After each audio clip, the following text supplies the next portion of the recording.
పెద్దలందరూ బయట ఫాదర్ గారు ఉన్నారు, మేడం గారు ఉన్నారు, తోటి స్టాఫ్ అంతా ఉన్నారు, నా బంధుమిత్రులందరూ కూడా ఉన్నారు కాబట్టి నాకు ఇక్కడ చాలు పిల్లలు ఉన్నారు. ఇక్కడ నేను 91 సెప్టెంబర్లో ఈ స్కూల్లో అనేక పోస్టులో చేరాను. ఇక అక్కడి నుంచి 97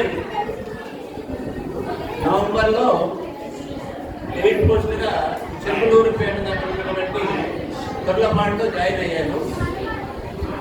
ఇక అక్కడ 7 నెలలు మాత్రమే కొనసాగించారు. ఘోరంగా ఉందయ్యా ఫాదర్ గారండి, కొంచెం నన్ను దగ్గరికి వెళ్ళండి అని ఫాదర్ గారి దగ్గరికి వెళ్ళాను. టీజం ఫాదర్ గారి దగ్గరికి వేస్తానే అన్నారు. ఇక ఇంటికి వెళ్ళిపోయిన తర్వాత జూలై 3వ తారీఖున టేబుల్ మీద ఆర్డర్ వచ్చింది. ఏమిటంటే ట్రాన్స్ఫర్ ఆర్డర్. ఎక్కడికి వేసారా అంటే 2 చింతలు వేసాను.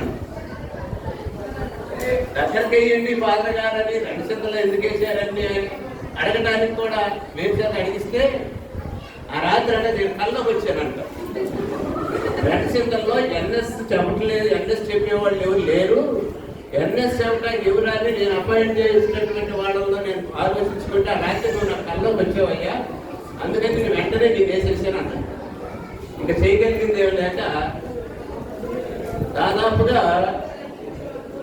19.5 సంవత్సరాలు రణచింతల్లోనే పనిచేశాను.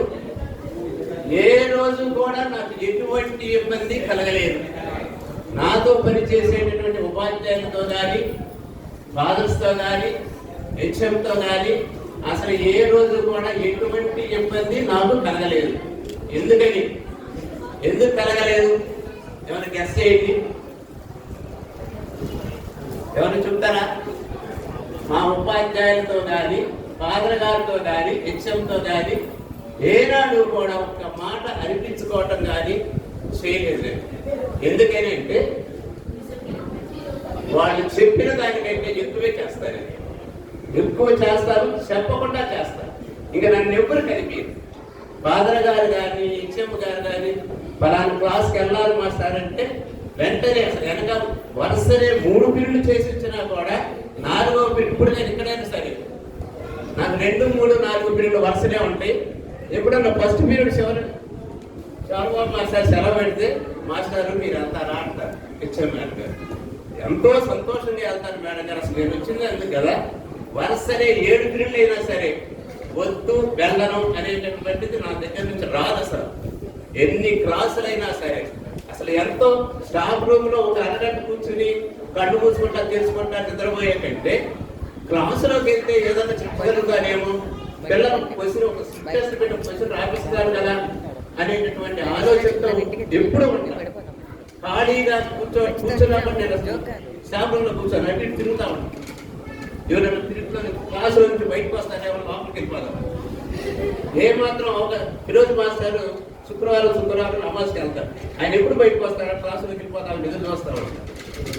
ఇక నాకంటే ముందు ఏదైనా పీరియడ్ ఖాళీగా ఉండాలంటే మాస్టర్ అండి ఈ పీరియడ్ నాకు ఇస్తారంటారు మా మేడం గారు. మేడం గారు అడిగారు కాబట్టి మరి తప్పదు కదా, ఇంకో క్లాస్ నాకు ఇవ్వాలంటే బాధ్యత అని చెప్తారు. అందుకని నాకు ఆ ఉపాధ్యాయుల వృత్తి మీద ఉన్నటువంటి గౌరవం కానీ, బాధ్యత కానీ, అసలు పిల్లలతో క్లాసులోకి వెళ్ళిన పిల్లగాడు ఏ క్లాసు కూడా పిల్లలు నవ్వకుండా నేను పాఠం చెప్పలేను. ఖచ్చితంగా ఒక్కసారి అయినా పిల్లల్ని నవ్వించాల్సిందే. నాకు అంత ఇంట్రెస్ట్ అసలు చదువు ఈ క్లాసులోకి వెళ్ళడం అనేటటువంటి. ఇకపోతే నా సొంత జీవితానికి వచ్చేసరికి నా బలము, నా బలహీనత, నా ఆరోగ్యము, నా అనారోగ్యము, నా కుటుంబమే. వాళ్ళు ఆరోగ్యంగా ఉంటే నేను ఆరోగ్యంగా ఉంటాను, వాళ్ళు బలంగా ఉంటే నేను బలంగా ఉంటాను. వాళ్ళు అనారోగ్యం అయితే నాకు అనారోగ్యమే వచ్చేస్తుంది. వాళ్ళు బలహీనంగా ఉంటే నేను ఆటోమేటిక్గా బలహీన పడిపోతాను. నాకు ఎక్కడ కూడా సమస్య ఎక్కడ కూడా రాదు. నా పిల్లల యొక్క బాధ్యతలో కొంచెం ఒడిదుడికి గురయ్యాను, ఎన్నో ఆందోళనకు గురయ్యాను. ఒక్కొక్క చిన్న సమస్య మాత్రమే ఉంది, దాన్ని కూడా త్వరలో అధిగమిస్తారని ఆశిస్తూ సెలవు తీసుకుంటున్నాను. Thank you.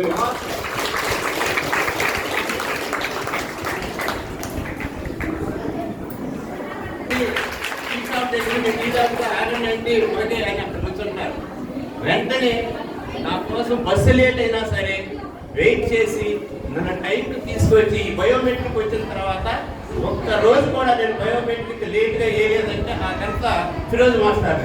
అందుకని 2 నిమిషాలు ఫిరోజ్ మాస్టర్కి నేను గౌరవించుకునేటటువంటి అవకాశం ఇస్తే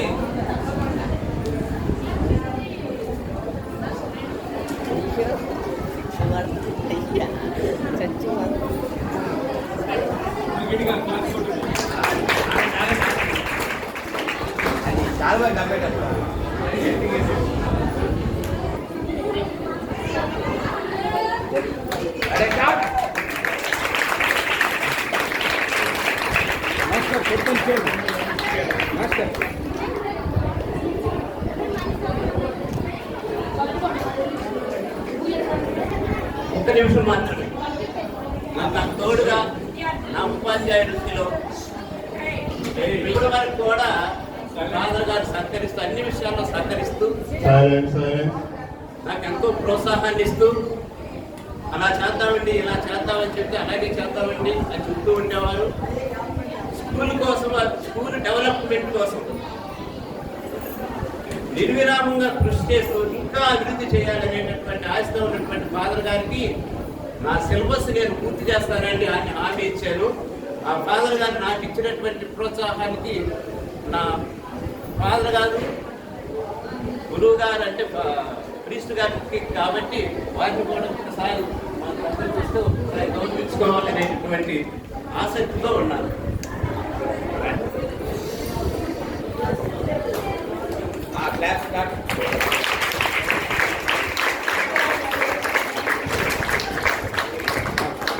మాస్కర్ చూడండి.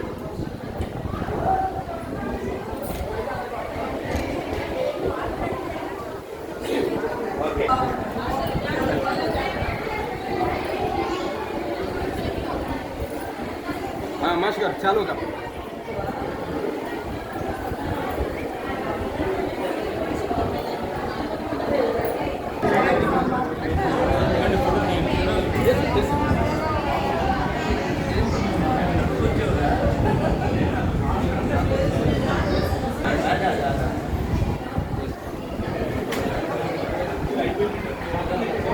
चालू का దగ్గర జరగండి మేడం, దగ్గర రెడీ మేడం, ఒకసారి రెడీ చూడండి.